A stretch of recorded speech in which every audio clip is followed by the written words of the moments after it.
రైతులను నడ్డి విస్తున్న ప్రభుత్వం ఇలా కాంగ్రెస్ పార్టీ ప్రభుత్వం. ఉద్యోగులకు డిఏ లేవు, పిఆర్సీ అమలు లేదు, నిరుద్యోగులకు ఉద్యోగం లేదు, నిరుద్యోగ వృత్తి లేదు, విద్యార్థులకు భరోసా కాలేదు, 2500 మహిళలకు లేవు, 4000 రూపాయల ఆసరా పెన్షన్ లేదు, అందరికీ రైతు భరోసా లేదు, అందరికీ రైతు బోనస్ లేదు. వాళ్ళు ఏమీ లేకుండా ఇలా 6 గ్యారెంటీలు పక్క పెట్టి కేవలం ఢిల్లీకి పైసలు పంపడమే లక్ష్యంగా ఇలా రేవంత్ రెడ్డి ప్రభుత్వం పనిచేస్తున్న విషయాన్ని ఒక్కసారి గుర్తు చేసుకోవాల్సిన అవసరం ఉంది. ఇలా ఇచ్చేది మనమన్నా ఒక్కసారి నాతో పాటు చెప్పండి అన్నా. ప్రధానమంత్రి గరీబ్ కళ్యాణ్ అన్న యోజనకు బియ్యానికి పైసలు ఇచ్చేది ఎవరన్నా? ఇవాళ బియ్యానికి పైసలు ఇచ్చేది నరేంద్ర మోడీ ప్రభుత్వం అన్నా. స్వచ్ఛ భారత్ మిషన్ పైసలు ఇచ్చేది ఎవరన్నా? జాతీయ రహదారులో పైసలు ఇచ్చేది ఎవరన్నా? రైల్వే నిధులు ఇచ్చేది ఎవరన్నా? శ్మశాన వాటికలకు పైసలు ఇచ్చేది ఎవరన్నా? కొనుగోలుకు పైసలు ఇచ్చేది ఎవరన్నా? వాళ్ళ శ్మశాన వాటికలకు పైసలు ఇచ్చేది ఎవరన్నా?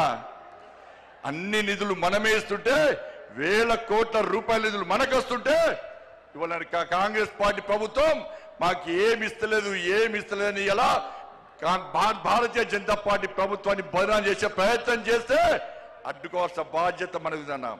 ఇలా సనాతన ధర్మం కోసం పనిచేస్తామన్నా, ఈ తెలంగాణ రాష్ట్ర అభివృద్ధి కోసం పనిచేస్తామన్నా.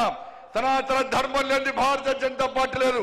అరే 80% హిందువుల కోసం పనిచేసే పార్టీ నా భారతీయ జనతా పార్టీ. మేము ఒక వర్గానికి కొమ్ముగాయం, ఒక వర్గాన్ని వ్యతిరేకించాం. మేము సనాతన ధర్మానికి అడ్డొస్తే, నా ధర్మాన్ని హేళన చేసే ప్రయత్నం చేస్తే, నా సమాజాన్ని చీల్చే ప్రయత్నం చేస్తే ఏ భారతీయ జనతా పార్టీ కార్యకర్త ఊరుకునే ప్రసక్తి లేదు.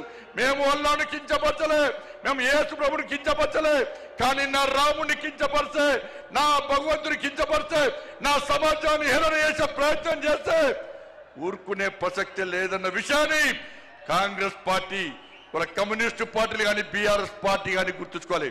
అందుకే భారతీయ జనతా పార్టీ కార్యకర్తలారా అందరం కలిసి పనిచేద్దాం. నేను ఏ రోజు కూడా పార్టీ తల వంచుకునే పని చేయనన్నా. ఇలా పార్టీ కోసం పనిచేస్తాం. మేమందరం కూడా ప్రతి భారతీయ జనతా పార్టీ కార్యకర్త జై శ్రీరామ్, భారత్ మాతాకి జై అని నేను భారతీయ జనతా పార్టీ కార్యకర్తలని చెప్పి తలెత్తుకొని సగర్వంగా తలెత్తుకునే విధంగా పనిచేస్తుంది తప్ప పార్టీకి తల వంచే పని చేయనన్నా.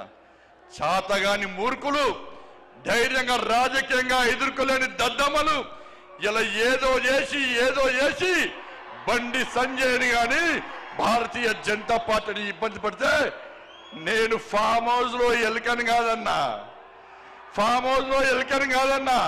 నేను నా అయ్య పేరు చెప్పి రాజకీయాలు రాలేదన్నా, నా తాత పేరు చెప్పి రాజకీయాలు రాలేదన్నా, ఏదో జెండా పెట్టి అంటే రాలేదన్నా.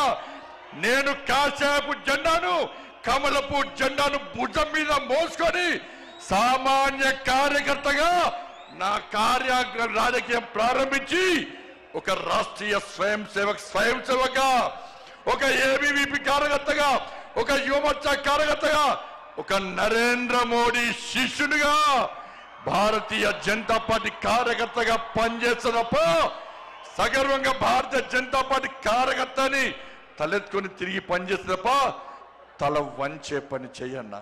నన్ను నమ్మండి అన్నా, తప్పుడు ప్రచారం నమ్మకండి అన్నా. మా ఎంబడి ఉండండి, ఇక వదిలిపెట్టే ప్రసక్తే లేదు.